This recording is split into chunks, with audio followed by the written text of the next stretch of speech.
ان پہ آسٹریلیا کے ساتھ اور انڈیا کے ساتھ اور جاپان کے ساتھ مل کر اس کو محدود کرنے کی کوشش کریں گے، اور ادھر انڈیا کو شاید دی جا رہی ہے کہ وہ پاکستان کو تنگ کرے، ادھر افغانستان پہ بھی قبضہ اگر چھوڑنا بھی ہے تو اپنی پریزنس برقرار، اپنی مرضی کی حکومت ہونی چاہیے، ساری دنیا پہ آپ کا حکم چلے۔ کیسے چلے؟ وہ جو جارج بش کہتا تھا نیو ورلڈ آرڈر، دنیا کا نیا نظام، دنیا کا نیا نظام تو وہی دے سکتا ہے جس نے یہ دنیا تخلیق کی ہے۔ بے شک، اس میں کوئی شبہ نہیں ہے ہارون صاحب۔ اب یہ ساری باتیں جو آپ نے کی، اس میں سب سے امپورٹنٹ جو فیکٹر ہے وہ ہے یونٹی کا۔ ایک جب حکومت کے اندر کوئی جماعت ہوتی ہے اس کے اندر اپنی یونٹی ہونی چاہیے تاکہ وہ دوسرے لوگوں کو آنکھیں دکھا سکے، اپنے ملک کی بہتری کی طرف جا سکے، اور یونٹی کے لیے آپ اکیلے کافی نہیں ہوتے، آپ کو بہت سارے ممالک کو ساتھ ملانا پڑتا ہے، جیسے ہمارا ترکوں کے ساتھ بڑا اچھا ایک شروع سے ہی تعلق ہے، اب مزید مضبوط ہوتا جا رہا ہے۔ اب معاملہ یہ ہے کہ اپنے ہی لوگ پی ٹی آئی کے خلاف ہو رہے ہیں۔ پہلے کچھ ایکٹرز تھے جن کی طرف سے ایشو اٹھ رہا تھا کہ ترک ڈرامے نہیں، خاص طور پہ ارطغرل ڈرامہ جو دکھایا جا رہا ہے ارطغرل غازی، اس کے اوپر تھا۔ اب فواد چودھری صاحب یہاں بھی آ کے اپنے سینگ پھنسا رہے ہیں کہ جی یہ غلط ہو رہا ہے، اور وہ ریاض صاحب نے کیا کہا؟ تو یہی تو کہہ رہی ہوں، پی ٹی آئی کے اپنے لوگوں کے خلاف ہو رہے ہیں۔ ویسے یہ سارے معاملات میں 1.5 اینٹ کی مسجد مجھے لگتا ہے فواد چودھری صاحب کو انہوں نے ٹیگ کیا۔ یہ دیکھیے نا، یہ الگ الگ ایشوز ہیں۔ نجیب ہارون صاحب کا قصہ آپ کو بتایا تھا نا، بالکل وہ پارٹی کا بنیادی ممبر، ایک نوبل آدمی، کنٹریبیوٹ کرنا چاہتا ہے، کوئی ذاتی مطالبہ نہیں، کوئی سرکاری کام نہیں کرتا، ایک ہائی پروفیشنل ہے، دنیا میں مانا ہوا، پارٹی کے لیے فائنینشلی بھی کنٹریبیوٹ کیا، ہر طرح سے مدد بھی کی۔ ان کے ساتھ پارٹی نے کیا کیا؟ ان کے ساتھ ابھی تک جناب وزیر اعظم کی ملاقات نہیں، ان کو میسج بھیج دیتے ہیں کبھی گورنر صاحب ملیں گے، بھائی وہ کہتے ہیں میں وزیر اعظم سے بات کرنا چاہتا ہوں، تو میرے ساتھ ان کی بڑی کافی ایک دن لمبی بات ہوئی، تو میں نے کہا آپ خاموش رہیں، دیکھیے جو صورت حال ہے۔ اب آپ جیسا آدمی، وہ کہتے ہیں کہ ایک دن میں فجر کے وقت اٹھا، میں نے فجر کی نماز پڑھی اور میں نے سوچا یہ میں کیا کر رہا ہوں۔ اچھا، ویسے وزیر اعظم صاحب سے ملاقات ہو چکی ہوئی، کنفرم ہو گیا؟ اچھا، ملاقات ہو چکی، اچھا ہو گئی ملاقات، تو ظاہر ہے کچھ ان سے بات ہے۔ اب ملک ریاض بھی یہی کہہ رہے ہیں، اور ایک بات انہوں نے بڑی امپورٹنٹ کہی ہے، اس کو ہمارے جرنلسٹ بہت کم اور پولیٹیکل سائنٹسٹ نوٹ کرتے ہیں، پیپلز پارٹی ایک برادری تھی، لوگ ایک دوسرے سے ملتے جلتے تھے، فیملی کی طرح تھے۔ برادری تھی، فیملی تھی، جو چاہیں اس طرح آپ استعمال کر لیں۔ یہاں تو وہ کہتا ہے کوئی پوچھتا ہی نہیں ہے، کوئی وزیر، یہ کہیں کی اینٹ کہیں کا روڑا، بھانمتی نے کنبا جوڑا، کوئی پوچھتا ہی نہیں، اور وہ کہہ رہا ہے کہ بھائی بات تو سنو، کوئی بات تو کرے، کوئی ملے تو صحیح۔ وزیر اعظم صاحب تو ملتے نہیں ہیں، پریشر ہوتا ہے تو کس وقت ملتے ہیں، اس میں بھی مطلب یہ کہ اس کے بعد وہ بھول جاتے ہیں۔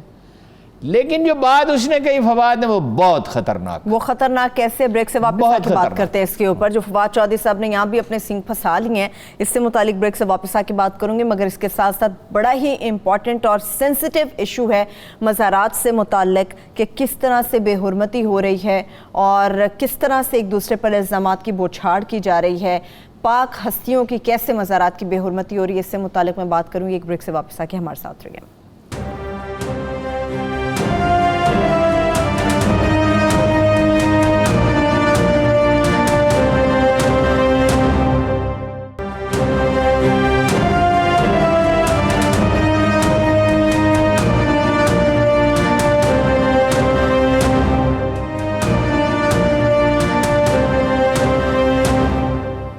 Welcome back. فواد چودھری صاحب، کیسے خطرناک بات کی؟ آپ اسمائل کیوں کر رہے ہیں؟ دیکھیے بات یہ ہے کہ ہیرو لوکل یا غیر لوکل نہیں ہوتا۔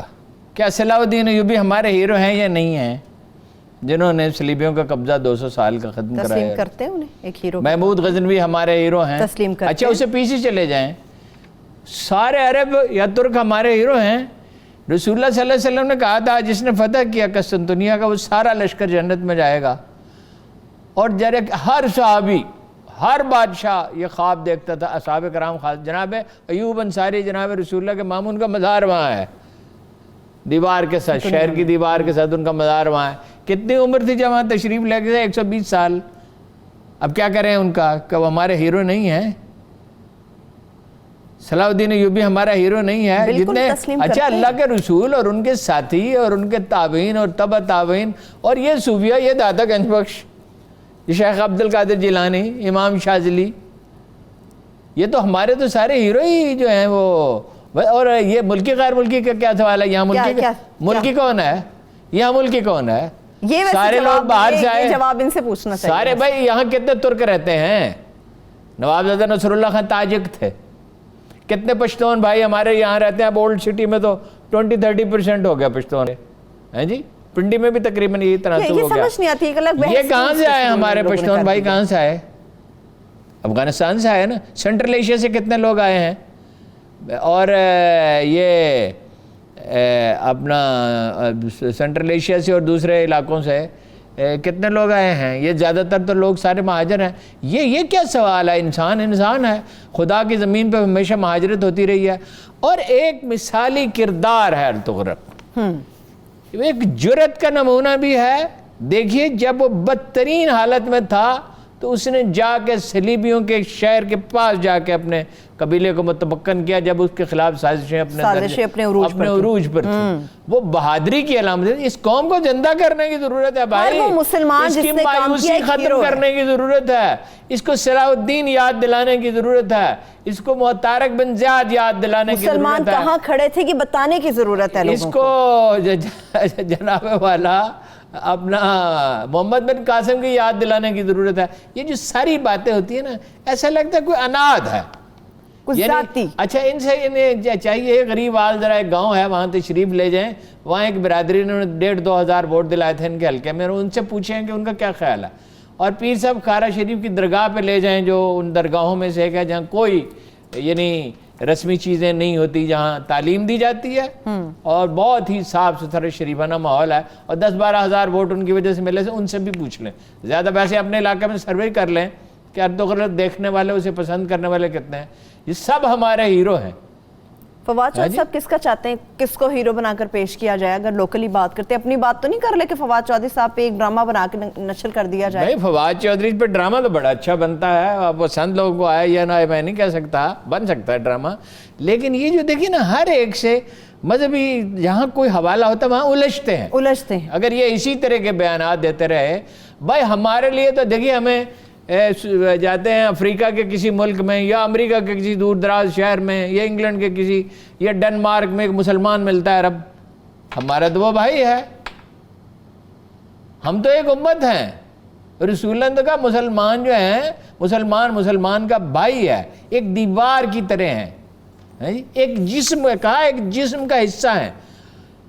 دیکھیں ارطغرل کی وہ کہتے ہیں جی لوکل پروڈکشن متاثر ہوگی, اور پی ٹی وی تو جی اٹھا اس سے, پی وی تو مر رہا تھا, اس میں کیڑے کھا رہے تھے, آخری سانسیں لے رہا تھا پی ٹی وی, اس کے بعد اٹھا. نہیں, اس کی ایسی تباہی ہو گئی تھی کہ کوئی نظیر نہیں ہے کسی سے سیول ادارے کے تباہ ہونے کی. فلمیں دھونے والے جنرل مینیجر ہو چکے تھے, اور ایک میں وہاں جاتا تھا, ایسی ویرانی اور ایسی اجاڑ, جی اٹھا ہے اس ڈرامے کے طفیل. تو بس لوکل بھی دکھائیں, بھائی لوکل بھی پھر اقبال پہ اگر بنے یا قائد اعظم پہ بنے پھر انہیں پرابلم ہوگا. قائد اعظم تو یہ 101 بار انہوں نے یہ کہا تھا کہ اسلام پاکستان کا دستور, قرآن پاکستان کا دستور ہوگا. ایک قوم کا اجتماعی مزاج ہوتا ہے جو صدیوں میں ڈھلتا ہے, اس کی ترجیحات ہوتی ہیں, اس کی محبتیں اور نفرتیں ہوتی ہیں. قائد اعظم نے کیا کہا تھا, ہمارے ہیرو ان کے ولن ہیں کانگریس کے, ٹھیک ہے, ہمارے میوزک الگ ہے, ہمارا آرکیٹیکچر الگ ہے, ہمارے ہیروز الگ ہیں. یہی لوگ تھے نا, یہی لوگ تھے. جب یہاں مسلمان خطرے میں تھے ان کو بچانے کے لیے کون آیا تھا؟ ادھر محمد بن قاسم آیا تھا, ادھر محمود غزنوی آیا تھا. تو ہماری قوم تو وہ ہے. ہمارے تو رہنما اور رہبر جو ہیں وہ علی بن عثمان حجویری داتا گنج بخش رحمۃ اللہ علیہ ہیں. فواد چودھری صاحب آپ کہہ رہے ہیں بڑے مہنگے پڑیں گے عمران خان صاحب. معین الدین چشتی نے کہا تھا کہ جس کا کوئی مرشد نہیں, اس کا مرشد یہ کتاب ہے ان کی لکھی, اس میں کوئی شک نہیں ہے. جو شخص اس کتاب کو سمجھ لے وہ بہت سے جو اس کی زندگی کے اہم ترین سوالات ہیں ان کے جواب مل جائیں گے. یہ کیا مذاق ہے. اور یہ راجہ ریاض صاحب کو دیکھیں, بھئی آپ کو اختلاف ہے, آپ ان کو خط لکھیں, بات کریں. عجیب پارٹی ہے, ہر وقت ایک دوسرے سے لڑتے رہتے, کام کس وقت کریں گے؟ سب میٹنگ کرتے ہیں تو راجہ صاحب بھی تھوڑا سا ٹائم لے کے چلے جائیں نا, پہنچ جائیں ان کے پاس. چلے جائیں, اور وزیر اعظم صاحب بھی ان کو بلائیں تھے, اور اس کو خاص طور پر فواد صاحب کو تو بلائیں. بھائی فواد صاحب یہ کیا, فواد صاحب کی میٹنگ ایک ہو چکی ہوئی ہے, یہ سخت بیانات کے بعد ایک میٹنگ ہو چکی ہے, مگر ان کو کوئی روکنے والا نہیں ہے. یا پھر وہ مزے لے رہے ہیں عمران خان صاحب, نہرو کی طرح بانسری بھی جا رہے ہیں کہ لڑتے رہے پارٹی والے آپس میں. میں انجوائے کرتا ہوں, میں تو اپنا کنٹروورشل نہیں ہوں. ٹھیک ہے، کنٹروورشل کی آپ نے بات کی ہے، آپ نے میں تو وہ کنٹروورشل نہیں ہے. آپ نے امت کی بھی بات کی ہارون صاحب. بڑی تکلیف دہ اس وقت صورتحال ہے، اس سے پہلے بھی ہو چکی ہے کہ کس طرح سے مزارات کی بے حرمتی ہو رہی، تذلیل ہو رہی. جب ہم ایک تھے، جس طرح سے اس ڈرامہ سے آپ نے کہا مسلمان کیا تھے، ہم کہاں پر آ کر کھڑے ہو گئے، کس پستی میں ہم لوگ جا گرے ہیں. مزارات کی بے حرمتی ہوتی ہے، ہم لوگ ٹکڑوں میں ہیں، ابھی بھی ٹکڑوں میں ہیں ہم لوگ. سب سے زیادہ تکلیف دہ پہلے دیکھیے، ایک تو جناب عمر بن عبدالعزیز کی شخصیت ایسی ہے، میں سارا دن اس پہ سوچتا رہا. مجھے ایک خاص انس ان سے ہمیشہ رہا ہے، میں نے ان کے بارے میں کافی پڑھا ہے اور گھنٹوں میں الحمدللہ ان کے بارے میں بات کر سکتا ہوں. وہ ایک نادر روزگار ہستی ہیں تاریخ کی، سوائے انبیاء اور ان کے ساتھیوں کے کبھی تاریخ نے ایسا آدمی نہیں دیکھا.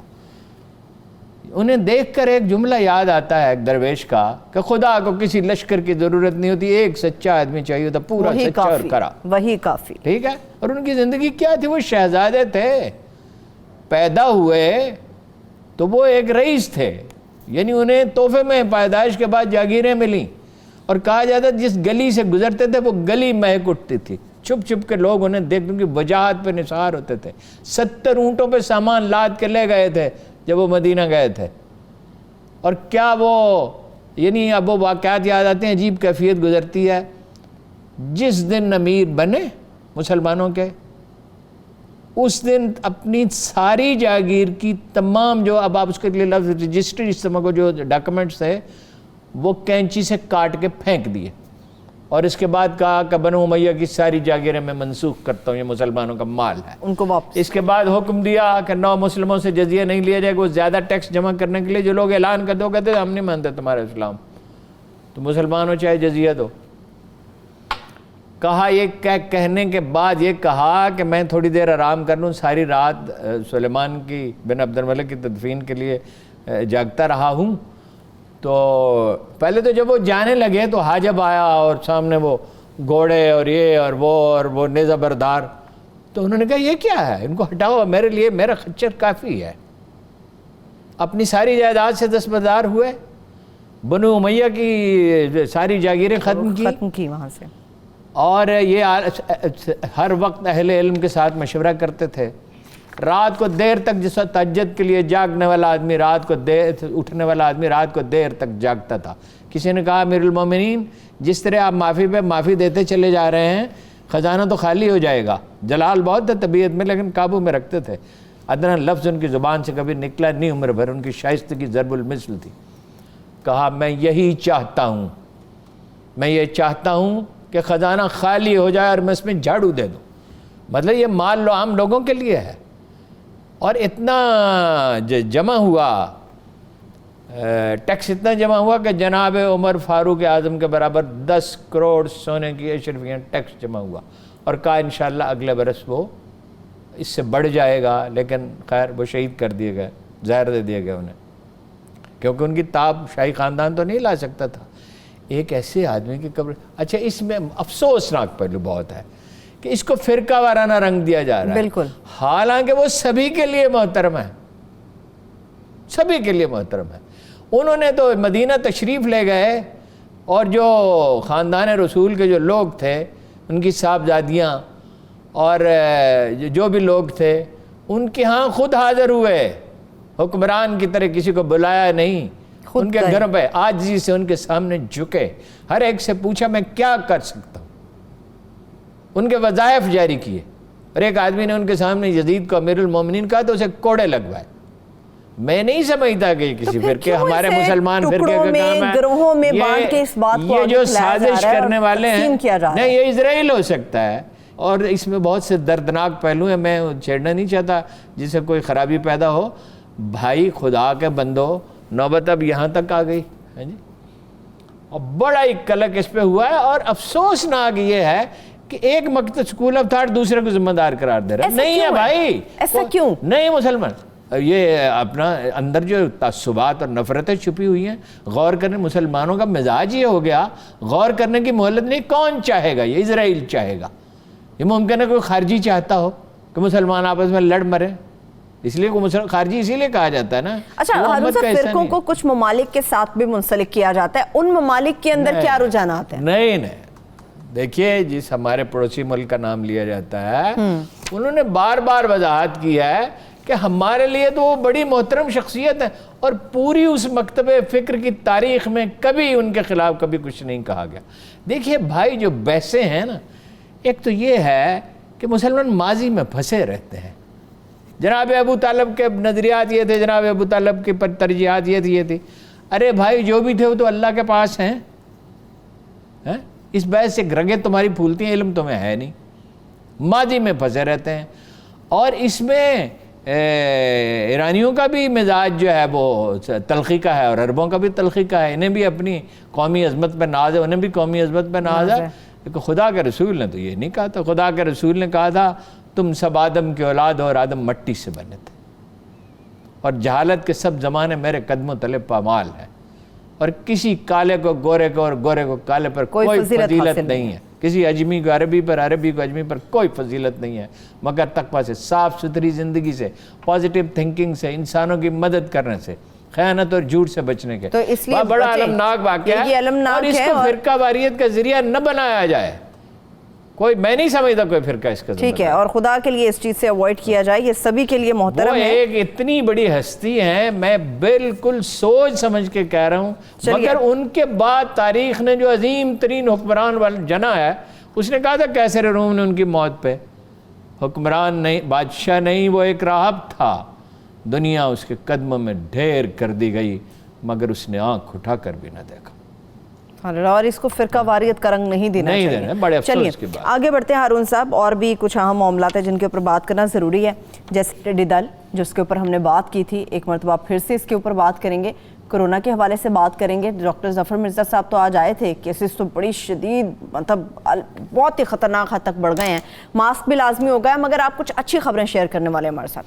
دیکھیے میں نے نا وہ کچھ نوٹس ہیں تو ممکن ہے میں حافظے میں اس طرح سے غلطی ہو جائے. میں نے بات کی جناب افضل صاحب سے، پی ڈی ایم کے جو سربراہ، 1300 خریدے ہیں جی وینٹیلیٹر. اچھا اسے وہ کیا اس کو کہتے ہیں میکرونین جو چھڑکاؤ کرنے والے 83 وہ خریدے ہیں. 85 ایف اے او نے دیے ہیں. 200 لوکل بن رہے ہیں اور انہوں نے جو ادارہ بنا رہا ہے اس سے کہا کہ اگر آپ ٹھیک بنا دیں تو میں 1500 اور آپ سے بنوا لوں گا. اور وہ کہتے ہیں ہم بالکل کانشے سے 6 جہاز بھی خریدے ہیں اور 3 جہاز جو ہیں ان کے پائلٹ ٹرینڈ ہو رہے ہیں، ایک کرائے پہ لیا ہے. اور انہوں نے کہا ہم کانشیس ہیں ایران سے مزید ٹڈی دل آ سکتا ہے، اس کے لیے تیاری کر رہے ہیں. اب یہ جائے گا، انہوں نے کہا اب یہ ڈیرہ غازی خان کوہ سلیمان کے درمیان جو صحرائی علاقہ اس میں جائے گا، یہ تھر میں جائے گا اور یہ جائے گا چولستان میں. اور اس میں 3 ہفتے ہمارے پاس ہوں گے چھڑکاؤ کرنے کے لیے.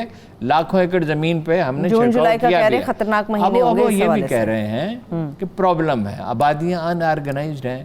جہاں فصلیں کھڑی ہیں وہاں زمیندار جو ہیں وہ رزسٹ کرتے ہیں کہ جی فصلوں پہ زہریلا چھڑکاؤ ہوگا. حالانکہ انہوں نے کہا کہ انٹرنیشنل ایکسپرٹ سے ہم نے پوچھا تو ہم نے کہا، انہوں نے کہا خاص نقصان نہیں ہوگا، ادروائز تو فصلیں چٹ کر جائے گی. بس چھڑکاؤ کریں گے تو فصل بچ تو جائے گی نا. تو بھائی اس کا کچھ علاج بھی ہو سکتا ہے اور میرا خیال ہے کہ پانی کے چھڑکاؤ سے اس کا علاج ہو سکتا ہے. تکلیف دہ اور مشکل تو ضرور ہوگا مگر بہرحال وہ اگر زہریلے، جیسے یہ شرک پور میں اور لاہور کے ارد گرد امرودوں کے باغات ہیں، بارش ہو چکتی ہے تو اس کے بعد وہ امرود پہ جو چھڑکاؤ تو کیا جاتا ہے وائرس بچنے کے لیے، اس سے کیڑوں سے بچنے کے لیے، تو وہ ٹھیک ہو جاتے ہیں. تو وہ اس میں وہ کہہ رہے ہیں پرابلم آ رہا ہے. آبادیاں غیر منظم، کہیں جوہڑ میں ہو جائے، جانور وہاں پانی پیتے ہیں، جانوروں پہ ہو جائے تو جانوروں کا نقصان ہو جائے. لیکن وہ کہتے ہیں کہ یہ انشاءاللہ اس کو فائٹ کریں گے پوری طرح سے، کانشیس ہیں، اس کے لیے پلاننگ کر رہے ہیں. کتنے مثبت نتائج کے لیے پر امید ہے؟ وہ کہتے ہیں نقصان تو ہوگا، اس لیے کوشش ہے کہ کم سے کم ہو. پھر دوسرے انہوں نے کہا کہ میں نے کہا آپ کو کوارڈینیشن کرنی چاہیے تھی جو ہماری سمجھ میں آتا ہے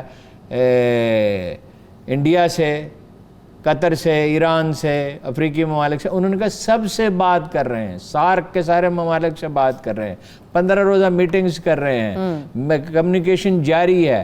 اور جہاں اس پہ بھی کام ہو رہا ہے کہ افریقہ میں جہاں سے اس کی آغاز ہوتا ہے وہیں اس کو تباہ کیا جائے. تو وہ پر امید تھے کہ انشاءاللہ، نقصان تو انہوں نے کہا ہوگا